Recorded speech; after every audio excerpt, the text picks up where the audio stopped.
A little girl whispered softly, "A hidden passage exists beyond the polished glass." The wealthy gentleman swung it open, then stood utterly motionless, shuddered by what he saw. If your spirit resonates with the profound power of genuine kindness, please express your approval of this presentation. Now, settle in and absorb this narrative. Just 3 days following her arrival, Elena had already claimed the vast library as her most beloved sanctuary. Meanwhile, Mr. Julian Thorne dedicated himself to his study, lost amidst an expanse of financial spreadsheets and complex investment briefings. In the kitchen, a construction crew was busily upgrading the space with gleaming, modern appliances that felt oddly out of place within the ancient manor's historical setting.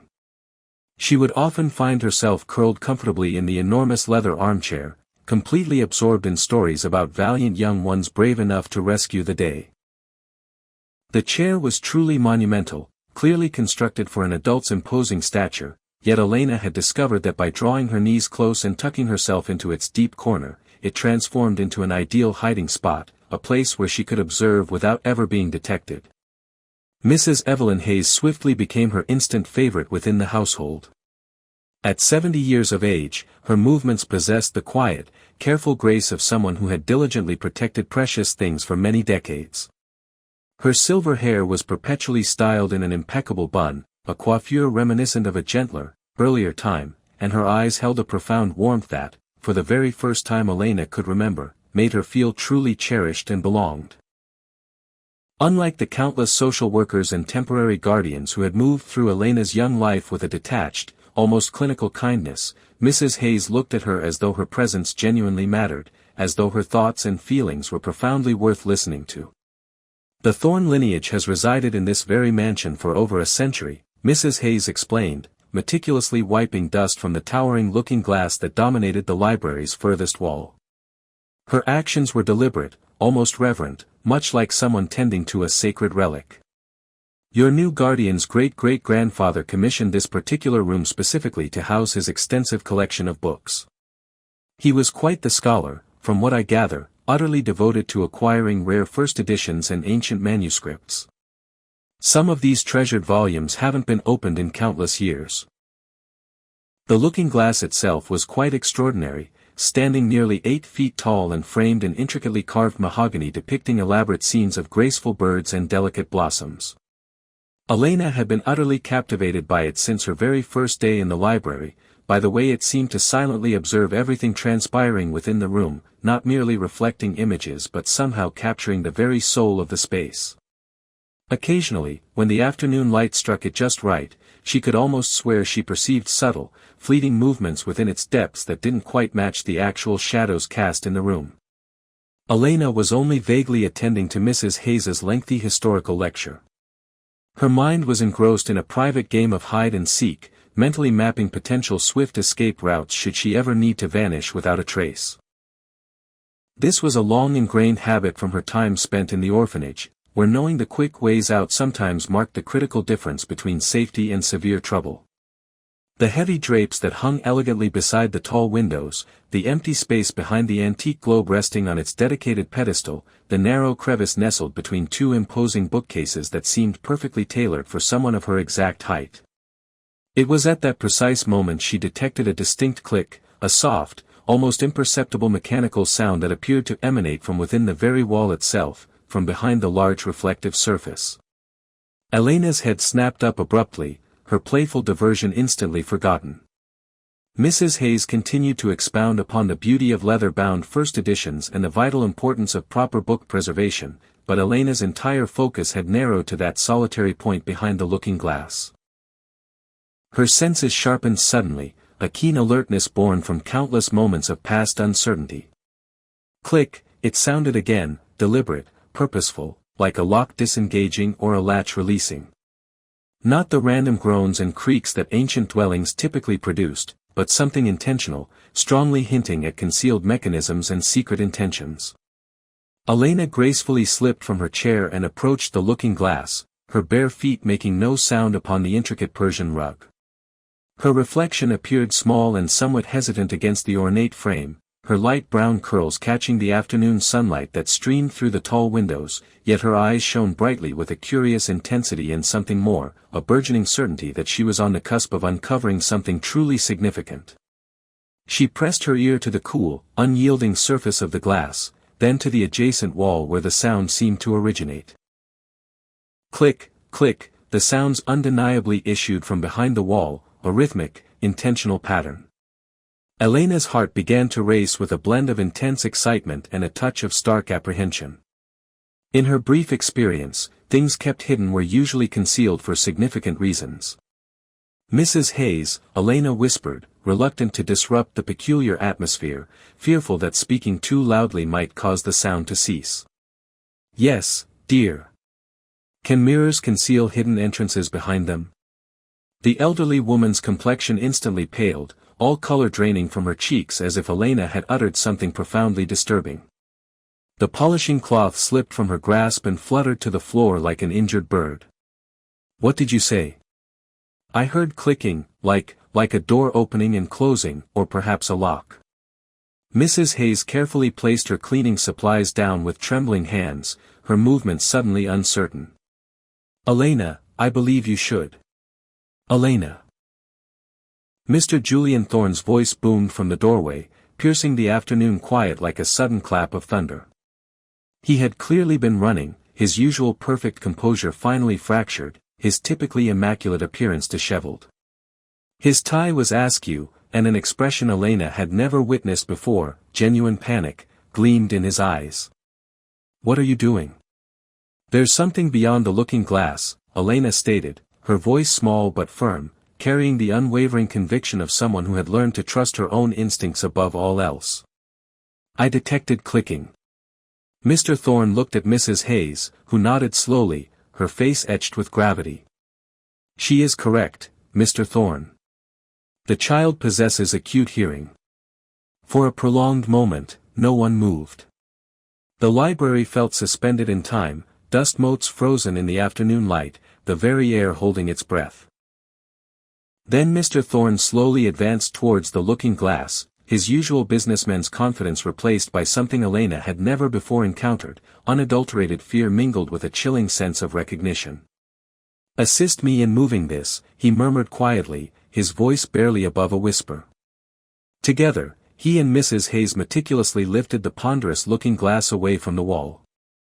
It required both of them to work with precise coordination, the reflective surface clearly much heavier than it appeared. Elena held her breath as they carefully set it aside, revealing what lay behind. Elena gasped, her hand flying to her mouth. Behind the looking glass was a wooden door, ancient and weathered, crafted from dark timber that had matured to the hue of midnight. It featured an antique brass handle that caught the light and appeared as though it had been recently manipulated. There were no cobwebs, no dust, just the dull sheen of metal that indicated recent use. The wood surrounding the lock was lighter than the rest, as if someone had diligently worked to maintain its functionality, lubricating its hinges and cleaning its mechanisms. This was no forgotten relic. This was an entrance that someone had been actively preserving. Mr. Thorne stared at the door, his face ashen. "This is not depicted on any of the manor's plans." "No, sir," Mrs. Hayes stated softly, her voice carrying the immense weight of years of unspoken knowledge. "It would not be." Elena stepped closer, her heart pounding with an equal measure of excitement and stark terror. She had uncovered her very first true secret, and judging by the apprehension on Mr. Thorne's face and the fear in Mrs. Hayes's eyes, it was far more significant and dangerous than she had initially imagined. "There's a door behind the mirror," she whispered, precisely as she had dreamt for the past 3 consecutive nights. The morning mist clung to the windows of the Thorne mansion like hushed secrets, refusing to dissipate. Elena Lane pressed her small face against the cold glass, watching droplets race each other down the pane. At 9 years old, she had comprehended that expansive residences held grand secrets, and this particular dwelling felt burdened with more of them than most. The Victorian structure loomed around her like a sleeping giant, its corridors stretching endlessly in directions she had yet to explore, its chambers filled with furniture draped in white sheets that resembled spectral figures in the dim morning light. "Elena, breakfast, Mr. Julian Thorne's voice resonated from somewhere in the vast hallway below. His tone echoed differently here than it had in the urban apartment where they had first encountered each other at the adoption agency 3 months prior. There, his voice had been careful, measured, like a shrewd businessman negotiating the most critical transaction of his career. Here, even his pronouncements seemed to vanish amidst the deep shadows and soaring ceilings, absorbed by the immense weight of generations of Thorne family history. Elena traced a finger along the windowsill, sensing how the ancient would have been worn smooth by countless prior hands. She pondered about those hands, their former owners, the narratives they had carried, the mysteries they had touched. The orphanage had taught her to listen acutely, to perceive the subtleties adults presumed children could not discern or comprehend. She had learned to interpret the delicate signs that indicated someone was being dishonest, concealing something, or on the verge of disappearing from her life forever. And this manner practically screamed things that grown-ups deliberately ignored. The wallpaper in her new bedroom narrated tales of roses that had faded to the color of old blood. The floorboards sang divergent melodies beneath her feet, some welcoming, others serving as warnings. Even the very atmosphere felt dense with unarticulated words, as if centuries of conversations had settled into the very walls, patiently awaiting someone young enough, courageous enough, to heed them. Mr. Thorne appeared in the doorway, his necktie already immaculately knotted despite the early hour. He projected the image of the affluent individual he was, composed, logical, every detail meticulously controlled.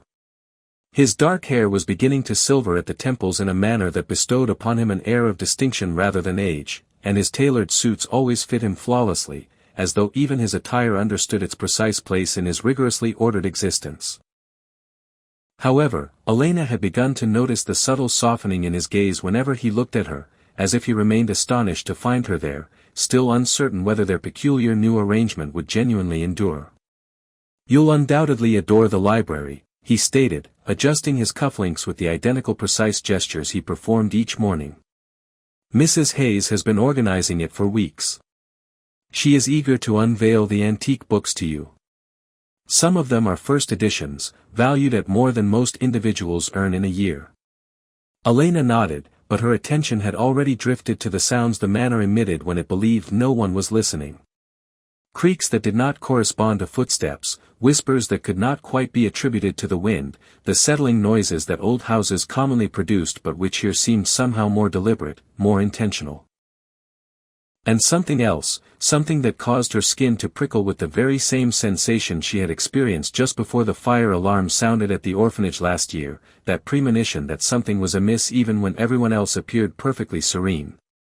"Mr. Thorne," she inquired softly, her voice small within the expansive space. "Yes, my dear."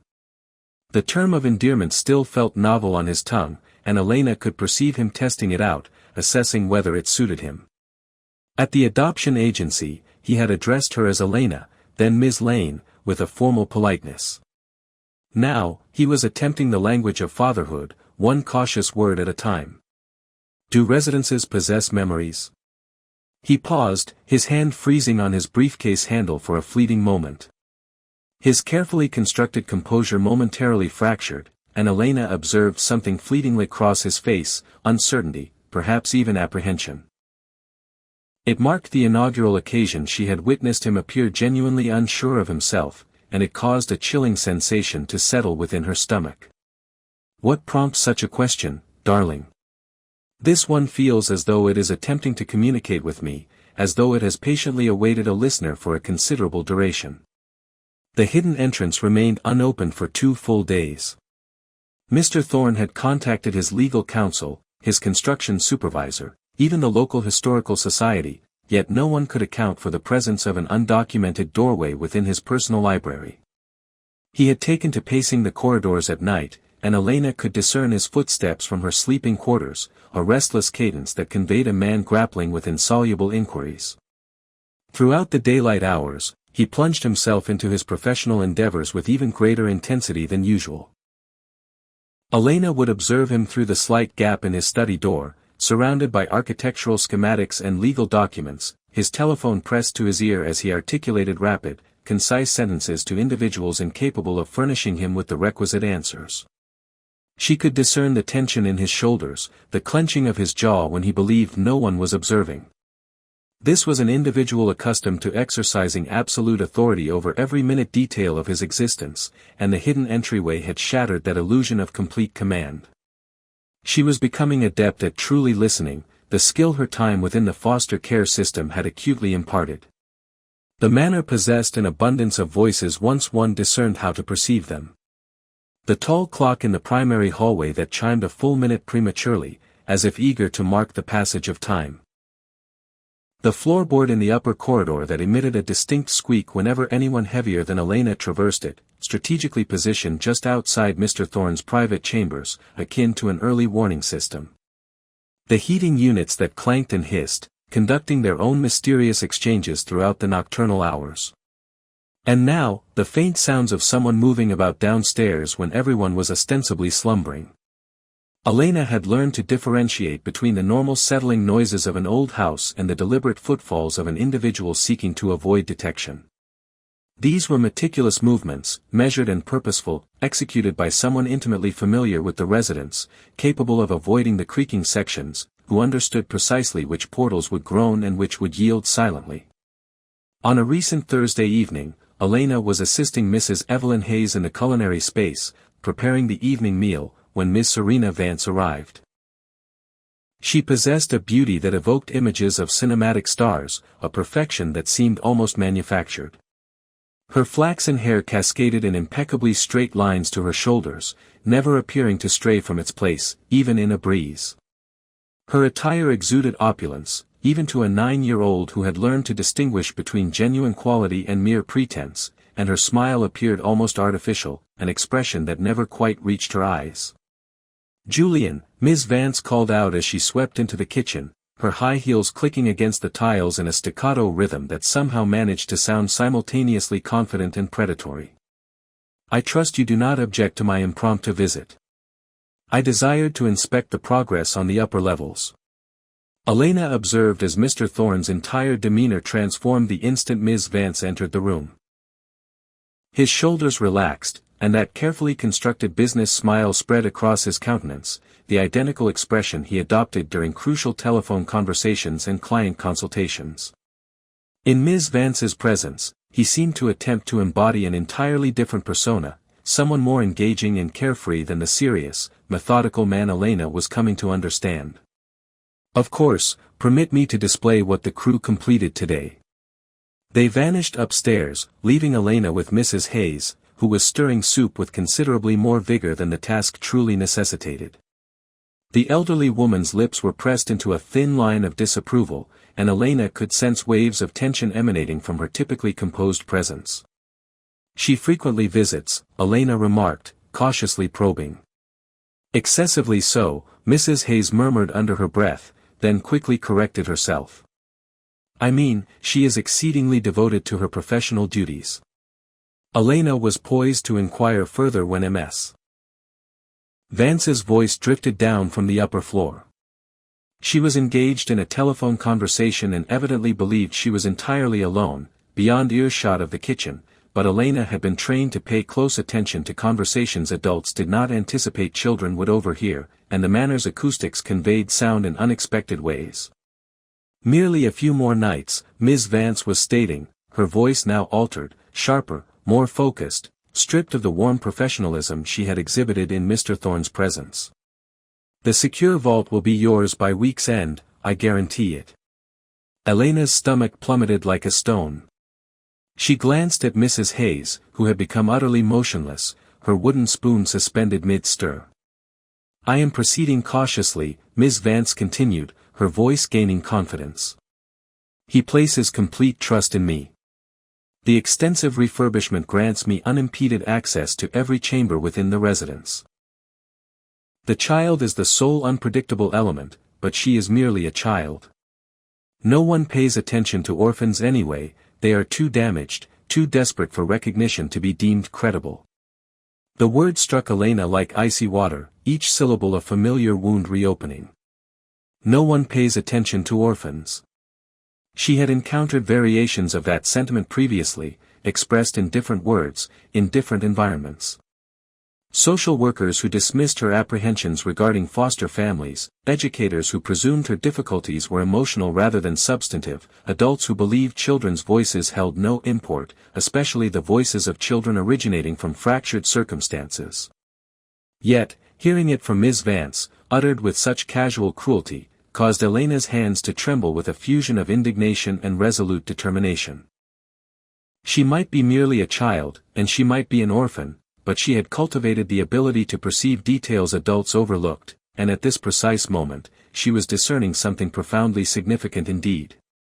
When Mr. Thorne and Miss Vance descended the stairs, Elena remained silent throughout the evening meal. She observed Miss Vance laugh at Mr. Thorne's jests, her laughter resembling wind chimes, aesthetically pleasing but somehow hollow. She watched the manner in which Miss Vance touched his hand when emphasizing a point, her fingers lingering for just an instant longer than strictly necessary. She observed that impeccable smile and those calculating eyes that ceaselessly scanned the room, categorizing, assessing, planning. Miss Vance complimented Mrs. Hayes on the soup, lauded the refurbishment progress, and posed seemingly innocuous questions concerning the manor's history and valuable artifacts. But now Elena could perceive what adults missed. The overly specific nature of Miss Vance's inquiries, her intense focus on particular subjects. She desired knowledge about secure vaults, about valuable collections, about chambers that might contain items worth purloining. After Miss Vance departed, Elena located Mr. Thorne in his study, surrounded by papers and investment reports. The room carried the scent of aged leather and rich coffee, and the desk lamp cast a warm, contained circle of illumination that rendered everything beyond it shadowy and indistinct. "I need to convey something to you," she stated cautiously, approaching his desk as one might approach a skittish animal. "What is it, my dear?"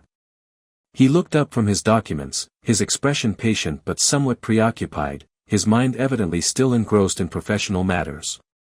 "I overheard Miss Vance on the telephone. She mentioned something about a secure vault." Mr. Thorne carefully set down his writing implement and afforded her his full attention, but his expression remained patient rather than concerned. "Elena, adults engage in numerous telephone conversations pertaining to business affairs. Occasionally, they can sound more serious than they truly are when one only hears a partial segment of the discussion." She articulated, "No one listens to orphans anyway." For a brief moment, something flickered in Mr. Thorne's gaze, surprise, perhaps even indignation, but then he smiled and patted her shoulder in a gesture intended to be comforting but which felt dismissive. "I believe you may have misheard, honey. Miss Vance is fond of you. She has been very supportive of our household." "But I distinctly heard her, Mr. Thorne." His voice was gentle yet firm, the tone adults employed when wishing to terminate a conversation without appearing unkind. Sometimes, when we are adapting to new circumstances, our imagination can take flight. Ms. Vance is assisting us with the restoration of our home. She is not engaged in any clandestine schemes. Later that night, Elena lay in bed gazing at the ceiling, her thoughts racing. The manor was emitting its nocturnal sounds once more, but now they felt different, more urgent, as though it were attempting to alert her to something. As if the very walls themselves harbored secrets that demanded to be revealed. She contemplated the hidden portal behind the looking glass, still sealed and shrouded in mystery, about Miss Vance's telephone conversation and the dismissive manner in which Mr. Thorne had brushed aside her apprehensions, about the way Mrs. Hayes had grown silent when Elena had broached the subject of the secure vault. And she made a decisive choice. The following morning, she intended to begin listening even more meticulously, because if adults refused to credit her words, she would be compelled to procure undeniable evidence. The manor settled around her with a sound akin to a deep exhalation, and Elena felt a profound certainty that she was not the sole individual guarding secrets. The critical difference was her firm intention to expose them. The subsequent morning, Elena discovered Mrs. Evelyn Hayes in the library, staring at the visible portal with troubled eyes. "You believe me, do you not?" Elena inquired softly. Mrs. Hayes looked down at her with a sorrowful understanding. I have been in the employ of the Thorne family for 37 years, my dear. I have come to realize that this residence keeps its own counsel. Will you assist me in ascertaining what lies beyond the portal? The elderly woman remained silent for an extended period. Then she proceeded to a particular section of the bookshelves and extracted what appeared to be a photographic album, but upon opening it, Elena observed it was filled with aged documents, architectural plans, correspondence, photographs, yellowed by the passage of time. These comprise the original architectural schematics for the residence, Mrs. Hayes stated softly. I have served as the custodian of Thorne family documents since prior to your guardian's birth. Elena meticulously examined the blueprints. Even at 9 years old, she could discern that the current library did not correspond to what was delineated on the ancient papers. According to these designs, a stairway ought to descend from the location where the looking glass had been positioned. Where do the stairs lead? Elena inquired. Mrs. Hayes indicated a section of the blueprint inscribed in faded ink. Elena slowly articulated the words, subterranean storage, private vault. A secure vault, Elena whispered. Ms. Vance was discussing a secure vault. What? Mrs. Hayes's voice was sharp. Elena recounted the telephone conversation to her. Mrs. Hayes listened with escalating alarm, her hands clutching the venerable documents. We must inform Mr. Thorne, she finally declared. However, when they located him, he was with Ms. Vance in the main foyer, reviewing contractor schedules. Elena took a deep breath and approached them. Mr. Thorne, may I present something to you in the library? Not at this moment, my dear. Ms. Vance and I are engaged in professional discourse. It concerns the portal and the secure vault. Ms. Vance's head snapped up for a mere instant, and her perfect composure momentarily fractured, and Elena observed a cold, calculating flicker across her features before the beautiful facade reasserted itself. A secure vault? How utterly captivating, perhaps there is concealed treasure. Her tone was light-hearted, but Elena noticed she had subtly moved closer to Mr. Thorne, her hand resting lightly on his arm. What secure vault? Mr. Thorne inquired. Elena displayed the blueprints to him, explaining what she and Mrs. Hayes had uncovered, but as she spoke, she could perceive his attention divided between her words and Ms. Vance's subtle interjections. Children possess such delightful imaginations, Ms. Vance remarked with a laugh. But truly, Julian, should we not concentrate on the actual refurbishment? Elena, Mr. Thorne stated gently. I appreciate your inquisitive nature, but I am not fabricating this. Elena's voice cracked with frustration. Mrs. Hayes possesses the genuine blueprints. There is supposed to be a staircase behind that portal. Mrs. Hayes stepped forward, her voice steady. The child speaks truthfully, Mr. Thorne. The plans unequivocally illustrate. Perhaps we ought to open the portal, Elena interrupted. Merely to observe. Mr. Thorne glanced between Elena's pleading countenance and Ms. Vance's perfectly composed smile. Elena held her breath. Very well, he finally conceded. Let us investigate. 20 minutes later, they had meticulously detached the portal from its hinges. Beyond it was indeed a narrow stone staircase, spiraling downwards into profound darkness. The air that wafted upwards carried the scent of age and disuse. Mr. Thorne directed his flashlight beam down the steps. This is truly astonishing. How did we remain unaware of this? Elena was already moving towards the staircase, but Mr. Thorne grasped her arm. Absolutely not. We cannot ascertain if it is safe. Then you must descend first, Elena proposed. But I am accompanying you. Ms. Vance had become exceedingly quiet. Elena observed her standing back from the portal, her previous enthusiasm entirely dissipated. Perhaps we should summon a structural engineer beforehand, Ms. Vance suggested. These antiquated staircases can be precarious. But Mr. Thorne was already commencing his descent, his flashlight beam dancing across the stone walls. Elena followed closely behind, her heart thumping with excitement and trepidation. The staircase terminated in a small subterranean chamber, directly carved from the manor's stone foundation. It was empty save for an ancient wooden chest and something that caused Elena's stomach to lurch, dark stains upon the stone floor that bore a suspicious resemblance to dried blood. "Mr. Thorne," Elena whispered, indicating the stains. He crouched down, his face grave. "This is ancient, exceedingly ancient." He examined the wooden chest, which featured an intricate brass lock. "But this chest has been opened recently. Observe the scratches surrounding the keyhole." Elena studied the bloodstains, her mind racing. "Someone was injured down here a long time ago," Mr. Thorne stated, but his voice was uncertain. Behind them, they detected footsteps on the stairs. Ms. Vance appeared, her face meticulously neutral. "Discover anything of interest?" she inquired. Elena observed Ms. Vance's eyes swiftly scan the chamber, absorbing every detail.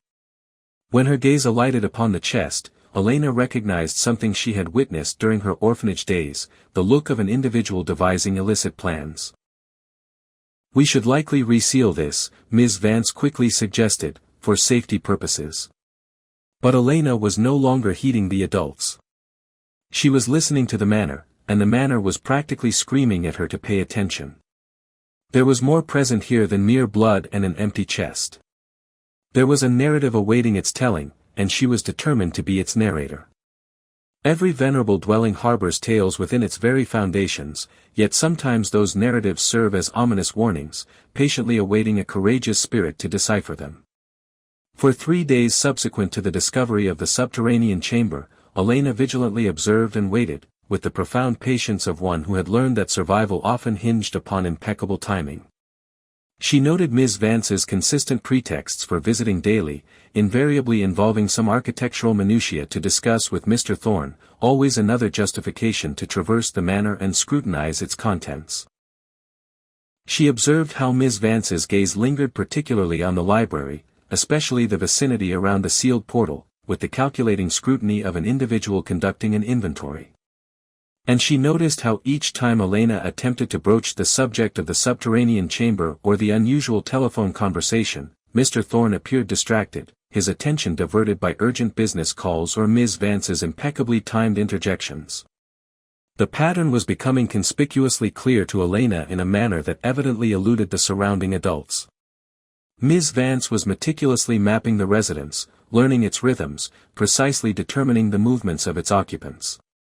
She posed casual inquiries concerning valuable possessions, family heirlooms, and Mr. Thorne's professional schedule, all seemingly innocent questions from an architect. But Elena had learned to discern the critical difference between genuine curiosity and calculated reconnaissance. Mr. Arthur Blackwood arrived on a Tuesday, carrying his black leather briefcase and exhibiting the kind of stern demeanor that instilled in Elena an urge to conceal herself behind Mrs. Hayes. At 75, he moved with the deliberate dignity of an individual who had spent decades rendering unpopular decisions. His silver hair was meticulously combed back in a style that hinted at old money and even older values.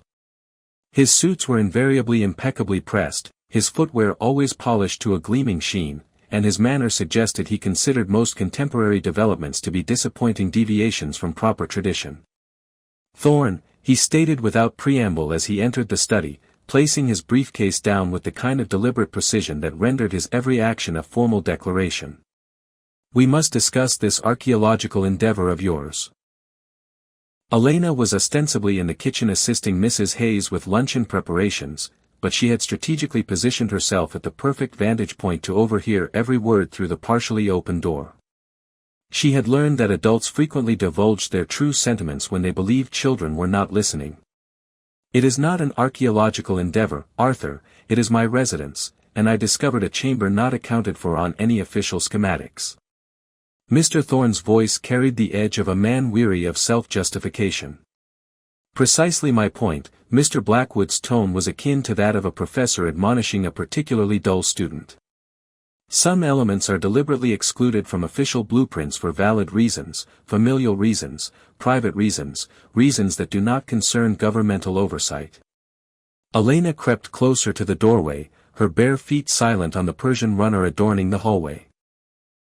The child has been filling your mind with fanciful narratives, Mr. Blackwood continued, and Elena could perceive the dismissive certainty in his voice. Children originating from challenging backgrounds often possess overly vivid imaginations.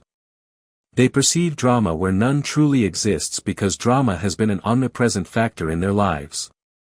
It is a coping mechanism, but it is not constructive to indulge it. Elena's face burned with a familiar sense of shame and indignation. She had encountered this particular form of dismissal previously, this manner in which adults reduced her experiences to mere psychological issues, as if her time in foster care had somehow impaired her capacity to accurately perceive reality, as if trauma diminished the value of her voice rather than equipping her to discern truths that comfortable individuals frequently overlooked. Elena is not fabricating stories, Mr. Thorne stated, but his voice lacked the unwavering conviction Elena desperately needed to hear. Is she not? First inexplicable portals, now discussions of secure vaults and blood, next she will assert the manor is haunted. Mr. Blackwood's laughter was dry and devoid of humor. These children from the system, they are damaged goods, Julian. You cannot realistically anticipate them to adjust normally to stable environments. But there genuinely was blood, Mr. Thorne began. Ancient residences often exhibit old stains.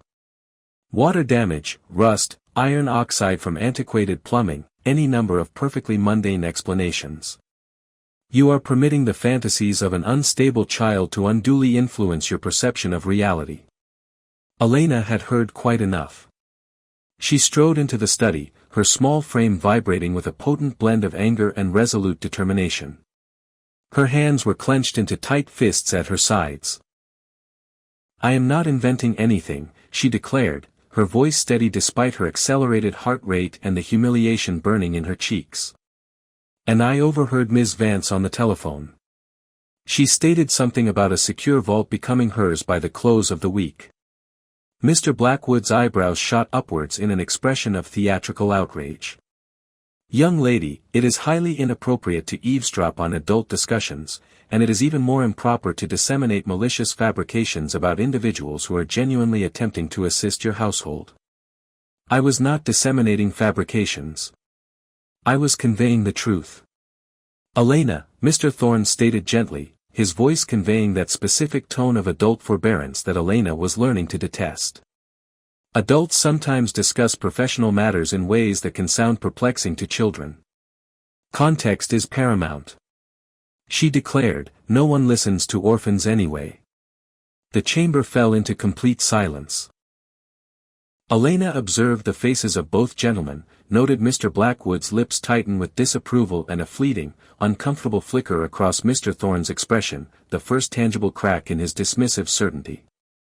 That is quite enough, Mr. Blackwood stated coldly, his voice dropping to the register he likely employed in boardrooms to dismantle professional careers. Julian, this child clearly exhibits serious adjustment issues that necessitate professional intervention. I can recommend several exemplary child psychologists who specialize in trauma-related behavioral patterns.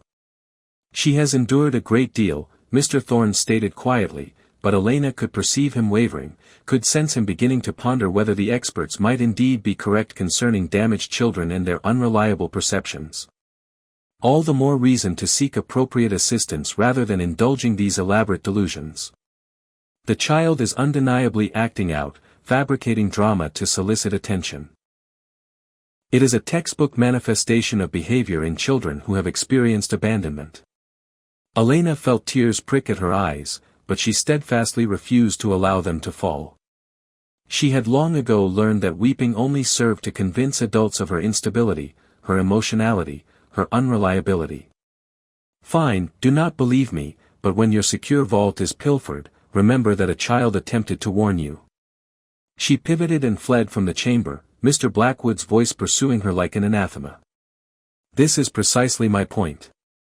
Children who have been abandoned frequently construct elaborate narratives to compensate for their feelings of powerlessness. It is a desperate plea for help disguised as heroic fantasy. Elena sought refuge in her sleeping quarters and slammed the portal forcefully enough to cause the window panes to rattle.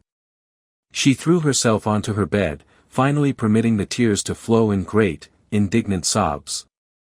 It was precisely like every previous occasion. Adults who were ostensibly tasked with her protection deciding she was too damaged to be trusted, too broken to be believed. She was still weeping when Mrs. Evelyn Hayes gently tapped and entered with a tray containing warm cookies and milk, her face radiating kindness and concern. "They do not believe me," Elena sobbed, her words muffled by her pillow. Mrs. Hayes sat on the edge of the bed, her voice gentle yet firm. "I believe you, dear heart. You do. I have been observing that young woman meticulously since her initial appearances. There is an aspect of her that does not resonate well with me. Far too many inquiries about matters that should not concern an architect." Elena wiped her eyes with the back of her hand. "What do you mean?" "She asks an excessive number of questions regarding family lineage, concerning valuable articles within the residence, about the presence and absence of occupants. And she exhibits a profound interest in that library, especially in areas that most refurbishment work would not require access to. So what course of action shall we take?" Mrs. Hayes remained silent for a considerable duration, her weathered hands gently smoothing Elena's hair with maternal tenderness. "We shall continue to observe. We shall place our trust in each other, and we shall remember that truth possesses an inherent capacity to unveil itself, regardless of how many individuals attempt to suppress it." That evening, Elena lay awake, listening to the manner with the heightened perception of one who had learned that personal safety depended upon noticing details others overlooked. Around the stroke of midnight, she detected the soft creaking of footsteps in the lower hallway, not the haphazard settling sounds characteristic of ancient dwellings, but the deliberate movements of someone intimately familiar with their destination. An individual was moving about downstairs with the assuredness of one who belonged there. Elena discreetly slipped from her bed and crept towards her sleeping quarters portal, her heart pounding with a mixture of apprehension and eager anticipation. The hallway was enveloped in darkness, yet she could discern a faint luminescence emanating from beneath the library's portal, not the harsh brilliance of electric illumination but the warm, concentrated glow of a portable light source. Her heart racing, she tiptoed down the staircase, skillfully avoiding the timbers she knew would emit a telltale squeak, and pressed her ear against the library's portal. Within, she could faintly perceive soft sounds, rustling papers, a metallic clicking, the hushed discourse of someone convinced they were entirely alone. And then, very faintly, a female voice whispering into a telephone, "I am inside. The chest is located here, but I require additional time with the locking mechanism. Yes, I possess the blueprints. No, the child is slumbering." Elena's very blood turned to ice. It was Miss Vance, and she was discussing Elena as if she were merely another impediment to be dealt with. Elena spent the entirety of the subsequent day in profound agony, burdened by the weight of knowledge that no one would credit. She attempted to inform Mr. Thorne about overhearing Miss Vance in the library, but he was preoccupied by urgent professional calls and barely listened, his attention irrevocably diverted by the demands of his investment firm.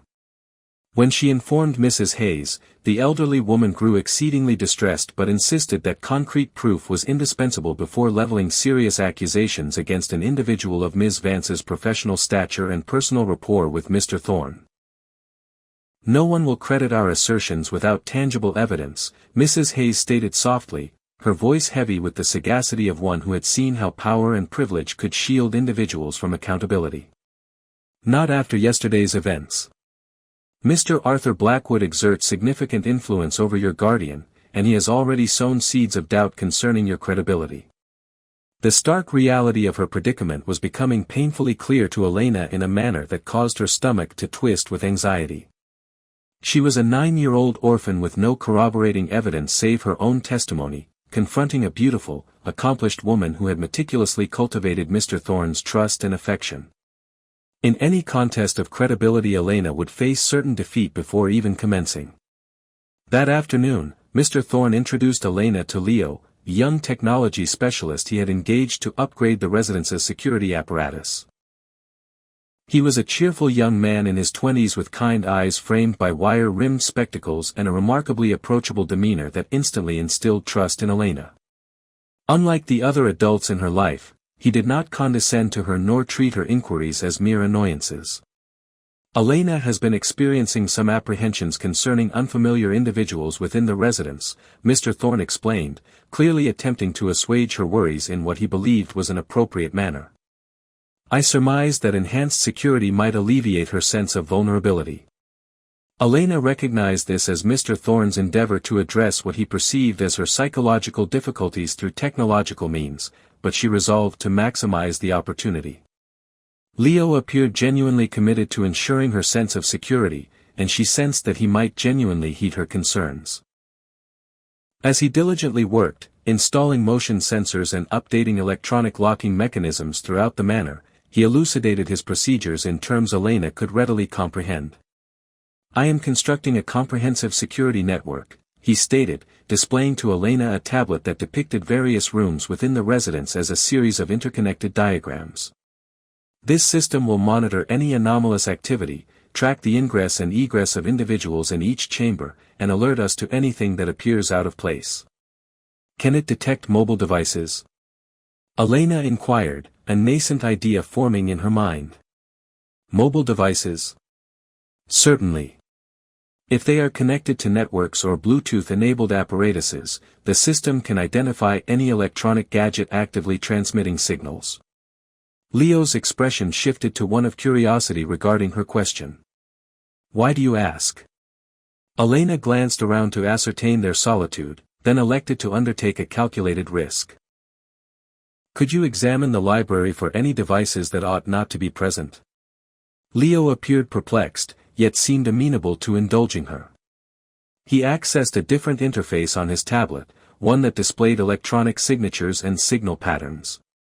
Allow me to conduct a thorough scan for active electronic apparatuses. They proceeded to the library together, Leo holding his tablet aloft like a technological divining rod. Elena observed the screen with fascination as it detected his own equipment, the manor's Wi-Fi network, Mr. Thorne's portable computer in the adjacent chamber, and something else entirely. That's peculiar, Leo murmured, frowning at the screen in genuine bewilderment. What is it? There is a Bluetooth signal originating from somewhere within this very chamber, yet it is not affiliated with your residence's network. It is as though a concealed device is functioning autonomously. Elena's heart began to pound with an equal measure of vindication and profound dread. Where is it emanating from? Leo moved slowly about the chamber, monitoring his tablet like a bloodhound tracking a scent. The signal intensified as he neared the wall where the looking glass had formerly resided, weakening as he moved away. It's most potent precisely here, he stated, indicating the sealed portal with escalating interest. But that defies logic. What lies beyond this wall? A staircase, Elena declared rapidly, her words tumbling over each other in her excitement. There is a chamber downstairs containing an ancient chest. Leo's eyebrows shot up in astonishment. May we investigate it? 20 minutes later, they had reopened the portal and descended into the subterranean chamber, Leo's tablet chirping frantically as they drew closer to the signal's origin. Elena guided him directly to the wooden chest, her instincts unequivocally validated. There, she stated, pointing to the chest with satisfaction. Examine it there. Leo meticulously inspected the chest with a small flashlight, his professional training evident in the systematic way he searched for anomalies. Observe this, he stated, indicating what appeared to be a minuscule metallic disc affixed to the underside of the lock mechanism. That is a highly sophisticated Bluetooth scanner. Someone has been utilizing it to remotely analyze the lock's mechanism. Elena felt simultaneously vindicated and terrified. She had been correct about Ms. Vance, but now the gravity of that realization was fully sinking in. Someone is attempting to breach the chest. Not attempting, planning. Leo's voice was now serious, his casual demeanor supplanted by professional concern. This apparatus has been diligently accumulating data concerning the lock specifications for days, perhaps even weeks. Someone is methodically preparing to gain access to this chest without leaving any physical evidence of tampering. Leo gazed at Elena with newfound respect, perceiving her not as a troubled child with an overactive imagination, but as an individual who had exposed something genuinely hazardous. "How did you discern to search for this?" "I overheard someone down here at night. A woman on the telephone talking about combinations and timing. We must immediately inform your guardian. This constitutes serious criminal activity." They located Mr. Thorne in his study with Ms. Vance reviewing architectural plans spread across his desk. Elena burst in, Leo close behind her, heart pounding with the knowledge that this confrontation would determine whether she would finally be believed or dismissed once and for all. "Mr. Thorne, we discovered a scanner on the chest downstairs," Elena stated breathlessly. "Someone has been attempting to breach it electronically. MS." Vance's face adopted a meticulously blank expression, but Elena caught the microsecond of panic that flashed across her features before the beautiful facade reasserted itself. A scanner? How utterly thrilling, like something from a spy film. But Leo was already retrieving evidence on his tablet, his professional credibility lending substantial weight to Elena's accusations. "Mr. Thorne, an individual has placed a sophisticated Bluetooth device upon your property. It has been actively gathering data about a lock mechanism for what appears to be several days." Mr. Thorne stared at the screen, his business mind clearly processing the implications. "That's inconceivable. Only a select few individuals possess access to this residence." Elena carefully observed Ms. Vance. The beautiful woman's composure remained impeccable, but Elena noticed her hands were clenched in her lap, her knuckles white with tension. Who would possess the technical expertise to accomplish such a feat? Mr. Thorne inquired, his voice adopting the harsh edge he employed during difficult business negotiations. "Someone with consistent access to the residence," Leo stated grimly. "Someone who could install it undetected and remotely monitor its progress." Elena took a deep breath, recognizing this as her pivotal moment. "I overheard Ms. Vance on the telephone last night. She stated, 'I am inside. The chest is here, but I require the combination.'"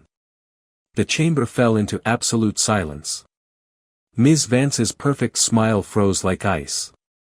"That's impossible," she stated smoothly, but her voice had lost some of its inherent warmth. "I was not present last night."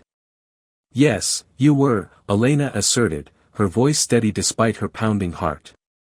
"I heard you in the library around midnight. You were discussing me, about how no one heeds children." Mr. Thorne looked between Elena and Ms. Vance, confusion and mounting suspicion warring upon his countenance. Elena could perceive him attempting to reconcile the presented evidence with his personal feelings, his rational intellect struggling against his attraction to the woman who had so meticulously cultivated his trust. "Julian," Ms. Vance interjected, her voice wounded and vulnerable, enacting the role of victim with practiced skill. "Surely, you do not genuinely believe I would commit such an act after everything we have constructed together." "The device is authentic," Leo interjected, holding up his tablet with scientific certainty. "And it has been actively functioning for several days. This is not a child's imaginative construct. This is concrete evidence of criminal intent." Elena observed as the truth began to illuminate Mr. Thorne's face. The meticulous, controlled businessman witnessed his world begin to fracture beneath him, acknowledging that his judgment had been compromised by manipulation and alluring charm. "Serena," he stated quietly, his voice conveying the finality of a closing door. "I believe you must depart." For a mere instant, Ms. Vance's facade completely crumbled. Elena witnessed a cold fury flash across her countenance, revealing the genuine woman beneath the beautiful exterior, calculating, enraged, and dangerous. Then the perfect smile resurfaced, but it no longer reached her eyes. "Naturally," Ms. Vance stated, gathering her handbag with movements that were just a touch too controlled. "Contact me when you are prepared to discuss this rationally." After her departure, Mr. Thorne sank heavily into his chair, appearing older than Elena had ever witnessed him. "Elena, I owe you a profound apology. You believe me now? I should have credited your words from the very outset. I am truly sorry I permitted my personal sentiments to obscure my discernment. But Elena's triumph felt hollow and incomplete. Something about Ms. Vance's overly facile departure troubled her deeply. Individuals who meticulously planned elaborate heists utilizing sophisticated technology did not typically surrender so readily upon exposure. Mr. Thorne, she stated cautiously, trusting the instincts that had safeguarded her throughout years of uncertainty. I do not believe she has concluded her objectives. Elena's apprehension proved justified. For 2 consecutive days, the manor felt as though it were holding its breath.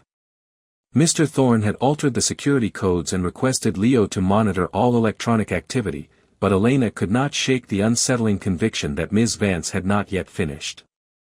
On a particular Thursday night, Elena awoke to the familiar sound of footsteps downstairs, but this time they were distinct, more assured, more purposeful.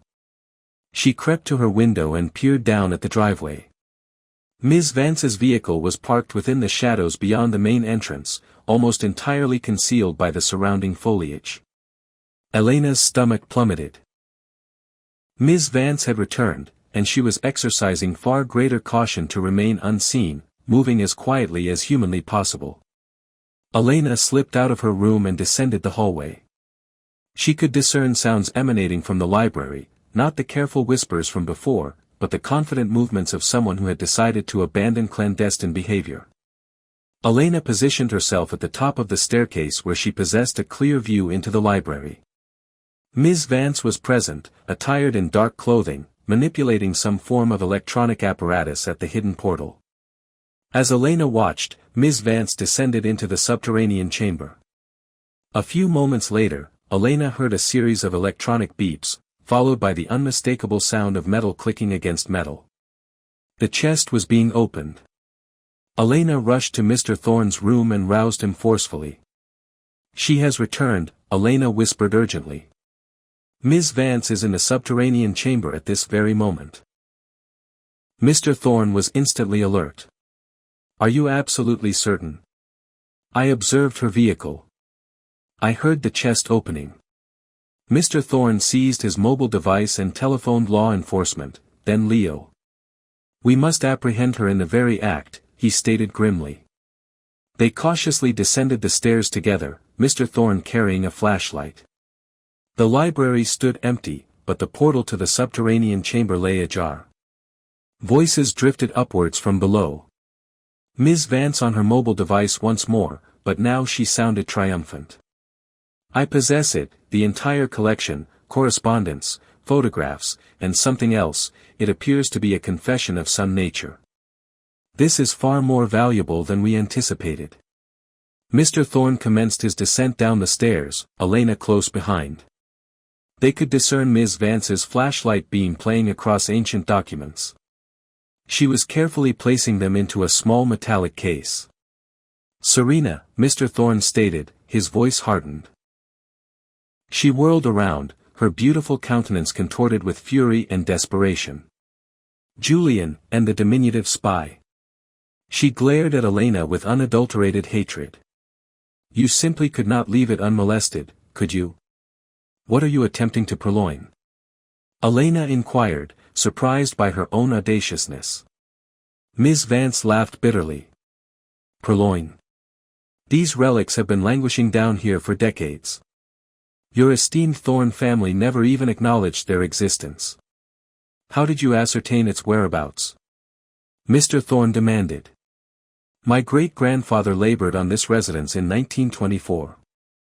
He was privy to the secret chamber, to what the original proprietor concealed within.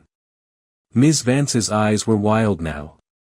Documents that conclusively demonstrate the Hayes family was defrauded of their rightful inheritance, correspondence that reveals how the Thornes amassed their fortune through illicit land acquisition. Elena felt her world tilt. Mrs. Hayes. Not your Mrs. Hayes. Her lineage generations ago. This irrefutably proves they were the legitimate proprietors of this estate. Then why engage in theft? Mr. Thorne inquired. Why not present this case in a court of law? Ms. Vance's laughter was bitter. Because judicial systems favor affluent families such as yours. However, Private collectors remunerate exceedingly well for authentic historical scandals. Police sirens grew progressively louder. Ms. Vance's face assumed an expression of sheer desperation. "I am not destined for incarceration on your behalf," she snarled, forcefully pushing past them towards the stairs. But Elena had dedicated her entire life to cultivating speed and resourcefulness. As Ms. Vance lunged past, Elena extended her foot. Ms. Vance stumbled, the metallic case flying from her grasp and scattering its contents across the stone floor. Elena lunged for the nearest document, rolling away as Ms. Vance desperately lunged towards her. "Release her!" Mr. Thorne shouted. But Elena was already scrambling up the stairs. By the time law enforcement arrived, Elena stood in the library clutching a handful of yellowed papers while Mr. Thorne physically restrained Ms. Vance from escaping. But as Elena examined the documents in her hands, she comprehended something that caused her stomach to churn. These were not merely historical curiosities. They were death certificates and a suicide note and photographs of what looked like a crime scene. The sanguine stains in the subterranean chamber were not attributable to some long-forgotten mishap. Someone had perished down there, and another individual had meticulously concealed the evidence. Sometimes the treasures hidden within ancient residences are not composed of gold or precious jewels. Sometimes they are truths that someone was desperately determined to perpetually suppress. The authorities had escorted Ms. Vance away, but the documents she had attempted to purloin lay scattered across Mr. Thorne's desk, resembling fragmented pieces of a puzzle no one truly desired to solve. Mrs. Evelyn Hayes sat in the armchair opposite him, her face pale as she meticulously scrutinized papers bearing her family's surname. Elena perched on the window seat, observing the adults' endeavor to decipher their profound discovery. Mr. Arthur Blackwood had arrived an hour prior and stood rigidly beside the fireplace, his customary composure utterly shattered. "Read it once more," Mrs. Hayes stated softly, her voice barely above a whisper. Mr. Thorne picked up the handwritten correspondence dated 1923. "To whosoever discovers this record. I cannot endure the burden of my actions. The Hayes family placed their implicit trust in me to oversee the equitable sale of their property, yet I conspired with the Thorne patriarch to defraud them of their rightful inheritance. When young Daniel Hayes discovered my egregious deception and threatened to expose both of us, I lost all semblance of reason. During the struggle, he fell and sustained a fatal head injury.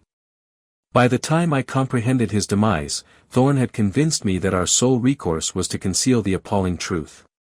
We interred Daniel within the foundation and meticulously destroyed all documentation pertaining to the Hayes family's legitimate claim to this valuable land. I can no longer bear the immense weight of this secret. May divine providence grant us all forgiveness. Felix Albright, Attorney." The chamber was consumed by silence save for the rhythmic ticking of the tall clock. "Daniel Hayes was my great-great-uncle," Mrs. Hayes stated finally. "He vanished in 1923. Our lineage always pondered his fate. He was murdered, accidentally," Mr. Blackwood stated swiftly, but his voice lacked conviction. "They nevertheless suppressed the truth," Elena pointed out. "They still buried him and plundered his family's possessions." Mr. Thorne gazed at the death certificate, his countenance solemn. "This unequivocally implies that the Hayes family are the legitimate proprietors of this estate." Mrs. Hayes looked up sharply. "Mr. Thorne, I never made such a request." "You should not have to request it," Mr. Thorne stated firmly. "This is your family's rightful land." Elena observed the exchange with profound fascination. She had anticipated indignation, dramatic confrontations, protracted legal battles. Instead, she was witnessing something she had rarely encountered in her young existence. Adults deliberately choosing to act justly, even when faced with profound difficulty. "But what about you?" Elena inquired of Mr. Thorne. "Where shall we reside?" For the inaugural occasion since their initial encounter, Mr. Thorne bestowed upon her a smile radiating complete, unreserved warmth. "We shall resolve that collectively, as a family." Mr. Blackwood cleared his throat. There are legal ramifications here, substantial ones. Excellent, Mr. Thorne stated. Let us address them appropriately this time. Mrs. Evelyn Hayes slowly rose, her 70 years now seeming to weigh more heavily upon her. Mr. Thorne, I have dedicated my entire adult life to the diligent care of this residence and your family. I cannot conceive of desiring to dwell anywhere else. Then do not, Mr. Thorne stated simply. This place requires its true custodian. Elena surveyed the library, contemplating all the concealed narratives the manor had steadfastly carried. What will become of the subterranean chamber? We shall permanently seal it, Mrs. Hayes stated firmly. After we provide Daniel with a proper interment and we make sure this historical account is accurately narrated. Mr. Thorne added, no more familial secrets. Elena nodded. She pondered Miss Vance, now facing charges for attempted larceny and unlawful entry. Miss Vance was mistaken about the judicial system, was she not? She presumed the affluent invariably prevailed. Occasionally they do, Mr. Thorne conceded, but not on this occasion. Mr. Arthur Blackwood had been uncharacteristically quiet. Now he stepped forward, his stern countenance exhibiting an expression Elena had never before witnessed, profound respect. Young lady, he stated formally. I owe you an apology. Elena looked up at him wearily. You perceived truth where adults opted for expediency. You courageously spoke forth when it would have been simpler to remain silent. He paused, seemingly struggling with appropriate words. That demands extraordinary courage. I merely listened, Elena stated simply. No, Mr. Blackwood asserted, settling into an adjacent chair. You accomplished far more than that. You dared to confront uncomfortable truths directly. Very few individuals possess that capacity. For the first time, his hand gently rested upon her shoulder. Elena experienced a sensation she had never before encountered, the warm reassurance of being genuinely credited, truly esteemed, authentically an integral part of something far greater than herself. So, we are truly a family now? She inquired of Mr. Thorne. We genuinely are, he affirmed. And this will perpetually be our abode, even if the designation on the property deed changes. Mrs. Evelyn Hayes smiled through her tears. I believe Elena's residence sounds absolutely perfect. 6 months later, Elena sat within the library, now officially a part of Hayes's residence, reading aloud to Mrs. Evelyn Hayes while Mr. Julian Thorne worked diligently at his portable computer nearby. The looking glass had been restored to its position on the wall, but now it reflected a family that had learned to confront their hidden facets collectively.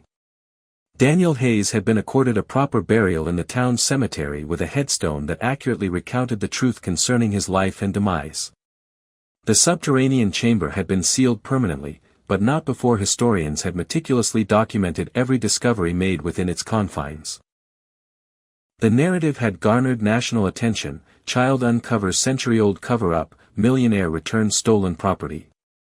Elena had been interviewed by journalists, her photograph featured in newspapers, and she had received correspondence from children across the entire nation, sharing their own experiences of adults disbelieving them. But what held paramount significance for her was far simpler. She belonged somewhere. Mrs. Evelyn Hayes continued to manage the household, but now in her capacity as its legitimate owner rather than its employee.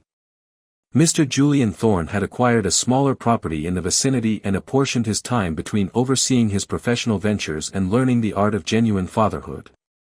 And Elena had commenced attendance at a new educational institution where her instructors genuinely listened when she voiced her perspectives. Mr. Arthur Blackwood visited every Sunday for the evening meal, having discovered that he genuinely enjoyed the companionship of a child unafraid to challenge his viewpoints. He had evolved into Elena's unexpected champion, advocating for her when she raised her hand in academic settings, when she questioned authority, when she adamantly insisted upon being heard. Elena, Mrs. Evelyn Hayes stated as she closed the volume they had been perusing. Do you ever regret opening that particular portal? Elena contemplated the inquiry with serious consideration. The preceding 6 months had been fraught with complexities. Legal proceedings, intense media scrutiny, challenging conversations concerning justice and familial history. There had been instances when she had yearned to revert to the simpler days of merely being a newly adopted daughter in a grand, tranquil abode. No, she finally declared. Secrets impose too great a burden for residences to bear in solitude. Mr. Julian Thorne looked up from his portable computer. And too great a burden for children to carry in solitude. I was not alone, Elena interjected. I had you and Mrs. Evelyn Hayes and even Mr. Arthur Blackwood at one juncture. He ultimately chose to listen. You had us, Mr. Thorne concurred. But you still had to summon the courage to speak forth initially. Elena curled up in her preferred armchair, gazing around the library that had undeniably become the very heart of their unconventional family. The books still safeguarded their narratives, but now the manor itself had been permitted to narrate its own story as well. Mr. Thorne, she stated sleepily. Yes. When I attain adulthood, I aspire to assist other young people who possess knowledge adults are unwilling to acknowledge. I believe that is precisely what the world desperately requires, he stated, closing his portable computer and settling beside her. Children brave enough to articulate truth and adults wise enough to attentively listen. Outside, snow commenced its gentle descent, cloaking the grounds of Hayes's residence in an immaculate mantle of white. Within, a family forged from unwavering honesty and deliberate choice rather than mere lineage and circumstance settled in for a tranquil evening. Elena dozed against Mr. Julian Thorne's shoulder, listening to Mrs. Evelyn Hayes's soft humming emanating from the kitchen and Mr. Arthur Blackwood's voice as he telephoned to reaffirm his plans for Sunday supper. The manor surrounding them felt altered now, somehow lighter, no longer burdened by the concealed histories it had carried for nearly a century. As she drifted into slumber, Elena mused upon all the other young individuals in the world who might be discerning truths adults refused to acknowledge. She hoped they would recall that occasionally the most diminutive voices convey the most profound verities, and she hoped they would discover the fortitude to whisper, then articulate, then emphatically proclaim those truths until someone, at last, heeded their words. Because secrets were never intended to be born in isolation, truth was never meant to be perpetually obscured, and families, genuine families, are constructed by people brave enough to face whatever revelations they uncover behind the reflective surfaces of their lives. This narrative concludes here, yet the lesson persists wherever children bravely articulate and adults conscientiously choose to listen. If this account resonated with your spirit, share it with another who requires a reminder that speaking truth is the most courageous act one can undertake. Endorse this video if you believe children's voices hold significance. Subscribe for additional narratives concerning valor and rectitude. And share a comment recounting an instance when you spoke forth despite your apprehension, for every voice matters, particularly the most understated ones.